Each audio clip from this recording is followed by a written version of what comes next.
दार्शनिक का नाम लेकर आप उसका प्रतिपादन करते हैं, आप कमजोर दिख रहे हैं। ये आप अन्यथा मत लीजिएगा। गायत्री परिवार के लोग, गायत्री परिवार के सब ग्रंथ मैंने पढ़े हैं, जितने विदेशियों के नाम उसमें घुसे हुए हैं शायद हिंदुस्तान की किसी दूसरी संस्था की पुस्तकों में नहीं है। आप इतने कमजोर क्यों हैं? हर एक बात आप विदेशियों के माध्यम से क्यों सिद्ध करना चाहते हैं?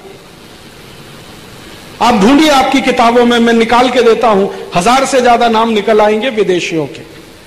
तो आप खुद कमजोर हो रहे हैं, इसलिए विदेशियों के नाम से प्रतिपादन करने में लगे हैं। तो ये प्रतिपादन नहीं किए जाते कभी भी। हमारी मान्यता है, हम इस पर दृढ़ हैं, प्रतिपादन किसको करें? मैं आपको एक छोटी कहानी सुनाता हूं, मैं बता रहा हूं, आप इसको सुन लीजिए, और अगर इसका करेक्शन गायत्री परिवार करे तो बहुत अच्छा होने वाला है। ये इस दृष्टि से मैं कह रहा हूं। इजराइल में चले जाइए आप, वो लोग कहते हैं जी शनिवार बहुत पवित्र है, ठीक है। उसके पड़ोस में फिलिस्तीन में चले जाइए, वो कहते हैं जी शुक्रवार बहुत पवित्र है। और उसके थोड़े आगे चले जाइए तो कहते हैं रविवार बहुत पवित्र है। इजराइल वाले यहूदी हैं, वो शनिवार को पवित्र मानते हैं। उनके पड़ोसी फिलिस्तीन वाले मुसलमान हैं, वो शुक्रवार को पवित्र मानते हैं। और थोड़े पड़ोसी ईसाई हैं, वो रविवार को पवित्र मानते हैं। ये तीनों एक ही जगह से निकले हुए धर्म है। जेरूसलम में से ईसाईयत निकली, जेरूसलम में से इस्लाम निकला, और जेरूसलम में से यहूदी धर्म निकला। एक गांव में से निकले हुए 3 धर्म हैं, अलग अलग मान्यता है तीनों की। एक कहता शनिवार पवित्र है, एक कहता रविवार पवित्र है, एक कहता शुक्रवार पवित्र है, और तीनों ही कहते हैं हम वैज्ञानिक हैं। तो आप उन तीनों में से किसको प्रतिपादन करेंगे अपने यहां? आप कहते हैं कि सभी वार पवित्र हैं, रविवार सूर्य का है, सोमवार चंद्रमा का है, मंगल हनुमान जी का है, बुधवार किसी का है, बृहस्पति है। तो आप तो उनके आधार पर प्रतिपादन में लग जाएंगे, तो फंस जाएंगे शुक्रवार, शनिवार और रविवार में। किसी एक का पक्ष लेना पड़ेगा, नहीं लेना पड़ेगा। प्रतिपादन अपने मान्यताओं पर होता है, दूसरों पर नहीं किया जाता। और जो मान्यता है ना, उसको सिद्ध नहीं करना पड़ता। हमारी मान्यता है, हमारी मान्यता है कि अयोध्या में इस, या कोई कहे कि मोहम्मद अता का, ये मूसा का जन्म यहीं हुआ, मैं कहूंगा नहीं हुआ, वो पड़ोस के गांव में हुआ था। तो वो कहते हैं जी हमारी मान्यता है। आप कौन होते हैं ये हमको समझाने वाले कि पड़ोस गांव में हुआ था? अब हम इसमें लग जाएं कि अयोध्या में भगवान राम का जन्म हुआ, इसको हम प्रतिपादित करें, तो मूर्खों के मूर्ख।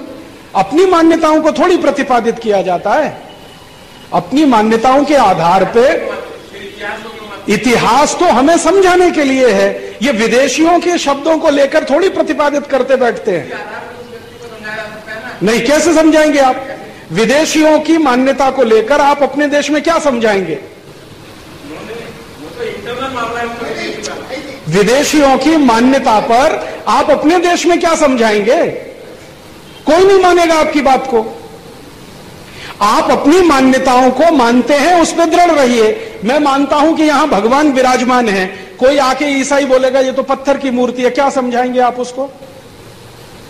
वो कहता रहे हम हमारी मान्यता में दृढ़ हैं कि यहां भगवान है, हम मानते हैं कि कण कण में भगवान है, इसलिए हम यहां पूजा कर रहे हैं। कोई ईसाई आके कहेगा ये तो पत्थर की मूर्ति है, इसमें क्या रखा है? हमारे लिए वो भगवान है, उसके लिए पत्थर की मूर्ति है। उसकी मान्यता है पत्थर की मूर्ति, हमारी मान्यता है भगवान, वो मानेगा नहीं। तो हम क्यों मनाने में लगे उसको? हम हमेशा पश्चिम के पीछे ही भागे अपनी मान्यताओं को सिद्ध करने के लिए। ये बहुत दुखद है। और विशेष रूप से आज विषय निकल आया, चूंकि मैं गायत्री परिवार के सब पुस्तकों को पढ़ चुका हूं, हर एक बात को प्रतिपादित करने के लिए एक विदेशी का उदाहरण उसमें दिया हुआ है। कहीं कैथरीन का नाम है, कहीं फ्लैंक का नाम है, कहीं रॉबर्ट का नाम है। ये क्या मूर्खता हम कर रहे हैं? अपनी चीजों को प्रतिपादित करने के लिए विदेशियों के नाम लेने की क्या जरूरत है? हमारा धर्म महान है, हम मानते हैं, जानते हैं, उसको विदेशियों के आधार पर क्यों प्रतिपादित करें? वो तो आप हमेशा करते रहेंगे, वो कभी मानेंगे नहीं। हम तो यही कर रहे हैं ना। हम तो इस देश में हजारों साल पहले कह चुके हैं कि मंगल ग्रह पर किसी का उतरना संभव नहीं है। भारत के शास्त्रों में यही है। अब वो विदेशी आज उसकी रिसर्च करें, हम उनके आधार पर उसको प्रतिपादित करने में लग जाएं, तो ये तो मूर्खता है। इसलिए मेरा यह कहना है कि कभी भी आप प्रतिपादन करने के चक्कर में ना फंसें, आपकी जो मान्यता है उस पर दृढ़ रहें, क्योंकि मान्यताओं पर कभी बहस नहीं होती।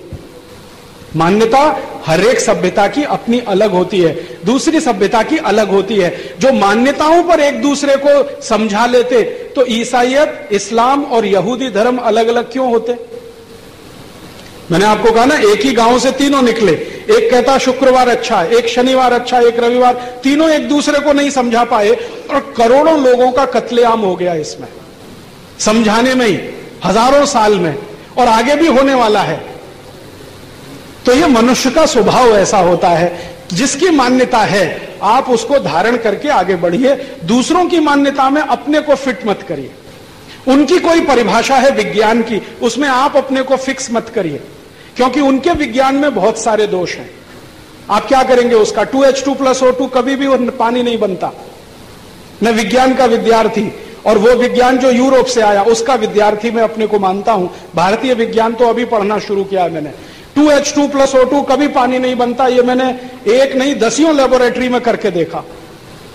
हाइड्रोजन और ऑक्सीजन को मिलाओ, कभी पानी नहीं बनता। कितने भी प्रेशर पे मिलाओ, कितना भी टेम्परेचर बढ़ाते जाओ, पानी बनता ही नहीं है। लेकिन हम में से किसी की हिम्मत नहीं है ये कहने की कि बच्चों को क्यों पढ़ा रहे हो। क्यों? क्योंकि ये वैज्ञानिक है।